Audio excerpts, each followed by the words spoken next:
आज हम हमारे कान्हा जी के लिए इस तरह का ये धोती वाला पजामा बनाएंगे। ये पजामा हम अपने लड्डू गोपाल के लिए या कान्हा जी के जो खड़े विग्रह होते हैं उनके लिए भी बना सकते हैं। और ये पजामे हम अंगरखा के साथ पहनाएंगे। ये हमने अंगरखे पिछली वीडियो में बनाए थे। और इस तरह का हम एक खूबसूरत सा एक पजामा बनाएंगे अपने कान्हा जी के लिए। ये हमने कॉटन में बनाया है जिससे हमारे कान्हा जी को गर्मी में आराम मिले। उम्मीद है आपको हमारी ये वीडियो पसंद आएगी। आज हम हमारे कान्हा जी के लिए एक धोती वाला पजामा बनाएंगे। धोती वाला पजामा बनाने के लिए हमने एक कॉटन का फैब्रिक लिया है।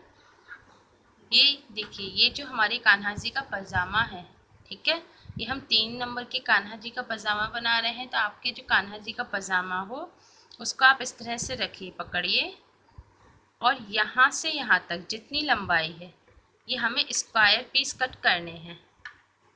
ठीक है, 2 स्क्वायर पीस कट करने हैं। यहाँ इसे इस तरह से फोल्ड करेंगे जब, या इसका एक जो पार्ट है ये देखिए, पजामे को जो हम यहाँ पर रख देंगे तो ऊपर लगभग 1/4 इंच एक्स्ट्रा रहना चाहिए और नीचे जितने ही पजामे की मोहरी है इतना पार्ट यहाँ पर एक्स्ट्रा रहना चाहिए।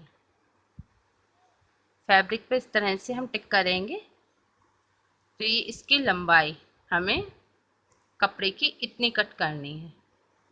ठीक है, इतना लंबा कपड़ा होना चाहिए जिसमें मोहरी भी आ जाए और पूरी पजामे की लंबाई भी आ जाए और सिलाई के लिए थोड़ा सा कपड़ा भी आ जाए। ठीक है, ये हम 2 पार्ट, हमने ये 2 पीस एक से सेम कट कर लिए हैं। ठीक है, और ऊपर बेल्ट लगाने के लिए हमने लगभग 1 इंच चौड़ा कपड़ा लिया है क्योंकि ये फोल्ड होगा इस तरह से। ठीक है, 1 इंच चौड़ा ये कपड़ा हमें इतना लेना है जितना हमारे कान्हा जी की कमर है, उससे थोड़ा ज़्यादा लेना है जिससे हम उन्हें आसानी से इसे पहना सकें। ठीक है, अब कान्हा जी के कमर के हिसाब से ये जो पोर्शन होता है इस पोर्शन के हिसाब से आप ले सकते हैं जिससे कान्हा जी को ऊपर नीचे आसानी से इसे पहना सकें, उतार सकें। ठीक है, अब हमें पजामा बनाने के लिए सबसे पहले ये फैब्रिक जो है, इस फैब्रिक को हम इस तरह से फोल्ड करेंगे। ठीक है, एक ट्रायंगल बन गया। अब फोल्ड करने के बाद इस पर पजामे से इस तरह पजामे की मोहरी रखेंगे। ठीक है, और यहाँ पर एक टिक लगा देंगे नीचे पॉइंट से ऐसे। ठीक है, ये पैर के लिए हो गया, ये ऊपर का पोर्शन है। अब इसमें हमें इसे यहाँ से रखकर इस तरह से हम रखेंगे और ये जो पोर्शन है इसे कहते हैं पोर्च लाइन। ठीक है, तो इस पोर्च लाइन पर हम ये जो पोर्शन है इस पर हम यहाँ टिक लगा देंगे एक। ठीक है, ऐसे ही सेम हम दूसरे पीस पर भी टिक लगा लेंगे।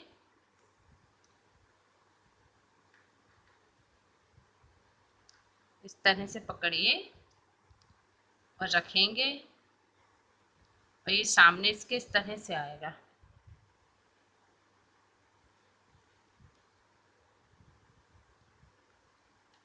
और इस पर ये दोनों हम टिक लगा देंगे। ठीक है, ये हमारी टिक लग गए। अब इन्हें अभी साइड में रख देंगे पहले, और ये लेंगे जो हमने बेल्ट का फैब्रिक लिया है। बेल्ट के फैब्रिक को आप मशीन से सिलें तो आप मशीन से सिल लीजिए, अगर हाथ से सिल रहे हैं तो इस तरह से यहाँ पर हेमिंग तुरपाई कर देंगे। ठीक है, इस तरह से यहाँ पर सिलाई कर देंगे। ये हेमिंग कर रहे हैं हम। हेमिंग करने के लिए इस तरह से नीचे से कपड़ा लेंगे और ऊपर वाली पट्टी में से निकाल देंगे ऐसे। ठीक है, नीचे से लेंगे, ऊपर से इस तरह से निकाल देंगे।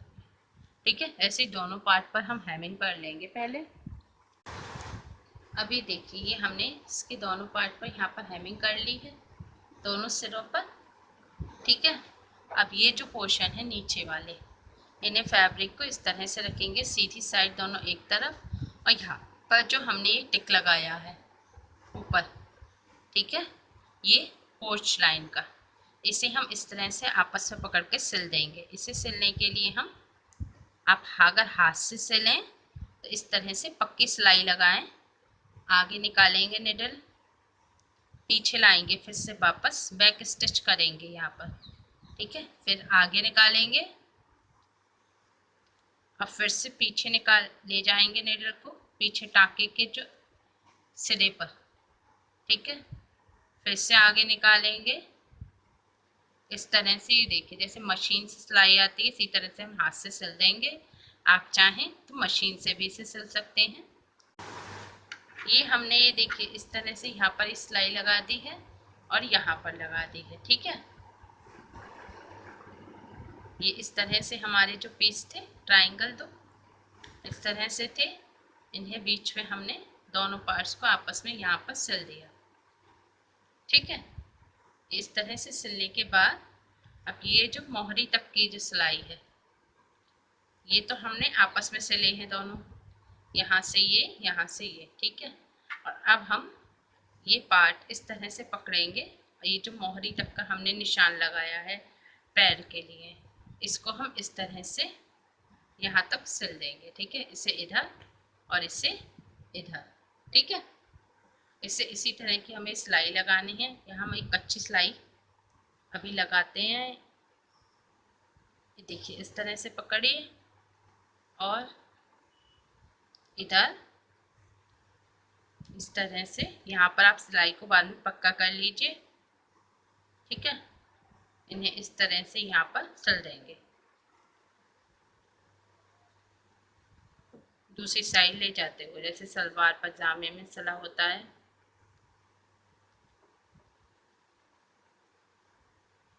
ठीक है। ये सिल गया,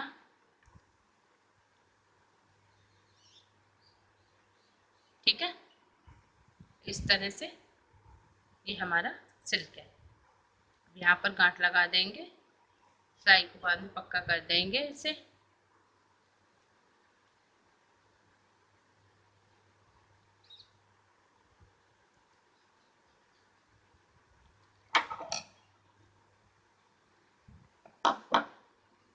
ये हो गया, ठीक है। अब ये जो ऊपर का पार्ट है, ये जो बेल्ट है, बेल्ट को पकड़ेंगे,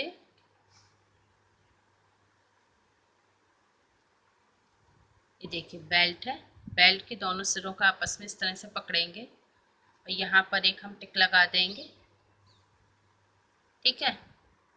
अब इन सिरों को इस तरह से पकड़कर पास पास ऐसे एक के ऊपर एक चढ़ाकर यहाँ पकड़ेंगे और इन दो सिरों पर यहाँ पर टिक लगा देंगे।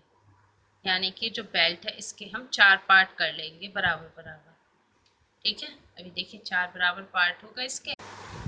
अभी हमारा इतना बन गया, ठीक है। अभी इस तरह से हमने सिल दिया और ये हमारी बेल्ट पर हमने निशान लगा दिए।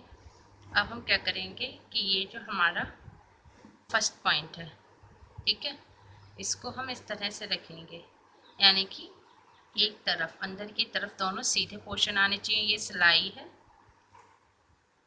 और ये सिलाई ये एक साइड आना चाहिए, ठीक है। इस तरह से रखेंगे। अब यहाँ पर सबसे पहले हम इस पॉइंट पर एक टाँका लगा देंगे,